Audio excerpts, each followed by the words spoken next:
What the fuck is this?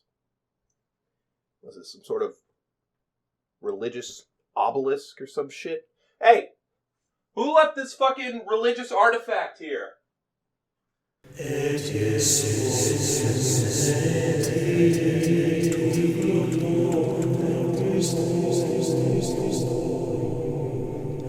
Hi.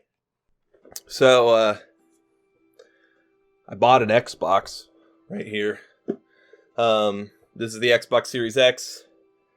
I don't want to call this a review, but I've had it for a week, and I figure I might as well talk about my experience, because everyone talks about their experience, and we're going to pretend that it's important. I do have one thing over a lot of those guys, though, and that's that I'm just like an everyday Joe. I'm not going to make a bajillion Zingo dollars off of making a video talking about the Xbox Series X. I wasn't gifted one. I work a 10 to 6 job, full-time, and I get by, and I bought an Xbox, and this is my experience as an everyday Joe that plays a lot of video games, so that's the unique experience you're getting here that you won't get at IGN, I guess. Unless IGN hires me, which I wouldn't be opposed to, but fat chance. So, let's talk about this. So, first of all, the fridge, the monolith, I like to call it the marker. So, anyway, back to the Xbox. I dig the design. I like the top. I think it looks a lot better if you can see the top. Like, in any situation where you have it up and you can see the top, it looks good. But I will say that it's actually lighter and smaller than I think a lot of people expected. Compared to my computer, this thing is tiny, and I can hold it in one hand. You know, it's kind of like a little bigger than like a 2-liter, I guess, of like soda or your preferred drink. But I dig the size. I dig the weight. I have muscular dystrophy, so my shoulders don't exactly do all that well long term. They actually get sore really quick, but it's not too weighty. I can do that for quite a while. So, all good stuff. Some people talked about the heat. I will say the device does get, like, warm, but I mean, just as warm as, like, my old 360 does. I mean, they're about the same heat, it feels like to me. Definitely hotter than my Xbox One X, but yeah. And it's super quiet. I actually put it next to my computer. I have a Be Quiet case, so it's got soundproofing on the inside, so it doesn't get picked up when I'm recording things. And even with the soundproofing on the inside, it is still louder than this Xbox, which is insane. It's stupid. It's actually quieter than my One X. Which is insane. So, the go-to question I feel that needs to be addressed is why the Xbox? Why the Xbox Series X? Why'd you pick that one? So a bit of profiling. I've pretty much owned every console that I could up until now, basically. Wasn't able to get a PS5 at launch, wasn't within the budget, plus I didn't really want to buy $70 games. Like, there is some good games I want to play there, but I don't really like the price increase that they're pushing, and those are all games I can wait on, you know? In this generation, I started with an Xbox One, or I lived with someone who had an Xbox One. Then I lived with someone with a PS4, so most of my gaming was PS4. When I moved out to live on my own, the first console I bought was a PS4, because that's what I've been used to. And also, I definitely still wanted an Xbox, but it was just, like, down the road. So then a few months after that, I think it was like 1 month later, I got the Xbox One S. I used both these consoles for about a year, and then I ended up selling both my Xbox One S and my PS4 to buy an Xbox One X. After that year of using both, I just found that I was never using my PS4 anymore. I used it for God of War. I used it for some Monster Hunter World demo stuff. Like, they had the exclusive betas. I used it for Spider-Man. And I used it for Doom and Injustice 2 and a couple other games that popped up here and there. But when I plugged in my Xbox One just like a month later, when I plugged it in and signed into my account, all of my 360 games were there right then. Well, not all of them, but the vast majority of them were. So it was like I had stuff to play immediately. I was like, oh, I'm going to play some Dark Souls. Like, I want to play this. So there was a very big difference in experience from plugging one in versus plugging the other. And mind you, this is 2017. This is not 2013 Xbox versus 2013 PS4. I'm talking 2017. I bought a PS4 and I bought an Xbox One, and this is my experience right at the end of 2017. Going into 2018, I used the PS4 a little bit, used the Xbox a lot. By the time I finished Spider-Man, I ended up selling my PS4 and selling my Xbox One S, and instead getting an Xbox One X because I just didn't see a reason to have the PS4 anymore. There were no other exclusives announced at that point that interested me, so it was just kind of like, why do I have this console? Like, what is the point in it? I played everything that was interesting, and it doesn't have any sort of backwards compatibility that makes me want to keep it longer. And I kind of assumed that if they were going to do a PS5, I don't think they were going to make the same mistake. So I was like, I'm going to sell my PS4 now. If I want to revisit these games, I'll buy a PS5 in the future, which is exactly how it turned out. So that works out. But yeah, I had my Xbox One X for about 2 years, and I ended up selling it just a month ago and getting the Xbox Series X instead. I would say the Xbox One X was clearly my favorite console out of all of them, mostly because of the feature set in Game Pass, and also because it was just the most powerful of them, so games seem to usually run better. There are outliers. There are a few games that on PS4 Pro, they used like checkerboard rendering, which may not look as good, but it made the games perform better. So I don't think it's as cut and dry. Xbox One X was the superior way to play games. Like, I think that's kind of a dumb way to put things. In a lot of cases, it very well was, but in a lot of other cases, it wasn't. So, to each their own. But I liked the console. I liked how quiet it was. I liked how small it was, and it was a joy to play with. So, plus, like, people hark on Xbox's UI, but I did not like the PS4 UI. I never really got used to it. I lived with someone with the console for like a year and owned the console myself for a year. And after 2 years of using the console, I dreaded going to the store on that thing. If I tried to go to the PS4 store, it took forever to load, and I was so confused all the time. I was like, where do I find anything at all? And I tried to use it multiple times. I bought Doom, and that was like the only game I bought digitally because I didn't want to go back to the store after that point. And the Xbox has made a ton of improvements and stuff, so I actually like where it is right now.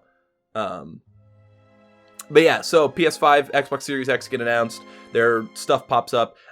I decided to skip on the PS5, one, because it was just way too difficult to get one. Like, it just spontaneously dropped, and they were like, here, buy one or get fucked, and I didn't get one, so I was just like, whatever, I'll move on.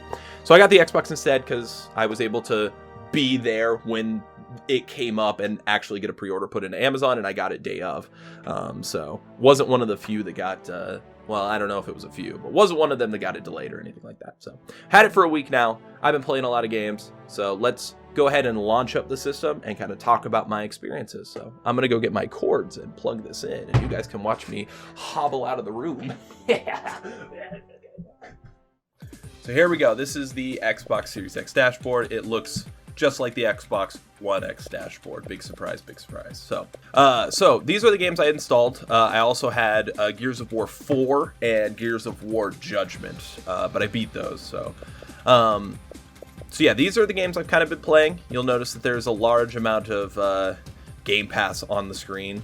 What is it, 5, 6, 7 Game Pass games, and a couple EA Play games as well. I haven't, like, some of these are for my girlfriend too, so I haven't actually played The Sims 4, so don't worry. And some of these are just like classic games I wanted to have on for later, like Lost Planet 2 and Asura's Wrath. So here's kind of the situation here. Yeah, there's not a ton of like new games, but with Game Pass, there's like tons and tons and tons of games I haven't played yet. So it really didn't feel like anything bad, like not having a game at launch or whatever. Sure, it would have been nice to have Halo Infinite and that sort of thing, but it's not the biggest deal. It's not exactly gonna rub me the wrong way. But I did play some Borderlands 3 DLC. I hopped into Dark Souls a little bit. I beat Gears 5, I beat Gears of War Judgment, and I beat Gears of War 4. I did all that in the last week. I played a couple hours of Grounded, played a couple hours of Halo. I played like 30 minutes of Ori last night, but I hopped off early. Played Mortal Kombat, tried out the new DLC characters yesterday. We streamed that. Was that yesterday? 2 days ago. I did play a little bit of Peggle with my girlfriend. I think those are the ones. Oh, Kiwami 2. I was getting through the story. Played like an hour or so of that. I was playing it on PC, but I got soft blocked and I can't like continue, so I waited until I got the new Xbox to play it again. But those are kind of the Final Fantasy VIII. I also have a couple hours in. I think I played 3 or 4 hours of that. Not really feeling it right now, but besides the point. Anyways, yeah, you can see that there's a couple optimized games. The XS logo means that the game is optimized for the Series X or S console. These are games that have some sort of improvements, whether it be higher graphics or loading times or whatever. One of the biggest things that the console offers is its quick resume. I think this should be in quick resume, right? Okay, no, that one wasn't. The quick resume will let you start up a game save that you have on there from, like, I haven't opened Yakuza since I streamed, and before that I hadn't opened Yakuza for like 4 days. And it'll still open up, give me the quick resume logo, and then kind of drop me right into the game. Well, it hasn't done this before. Oh, there we go. Yeah, so kind of just drops you right into the game, and you can just play. There's a couple like frame rate stutters and whatnot when you first quick resume up, but otherwise it's good. But the biggest application I've seen for that game mode would be like, say I'm playing Halo with my girlfriend, who I commonly play co-op games with. The other night, my girlfriend would go, like, we were playing Gears of War Judgment, we would play through a decent bit of the game. We would play through, say we're playing Halo, we would play through...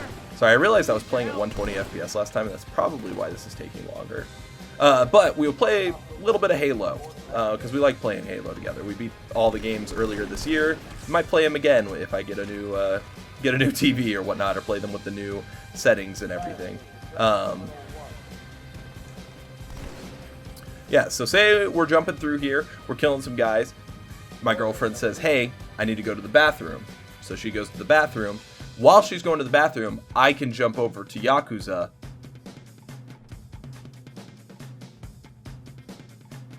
play for a little bit, just run around, punch a couple guys, do a side mission, whatever, can do that stuff, and then when she gets back, you know, I've done, let's go fight these guys.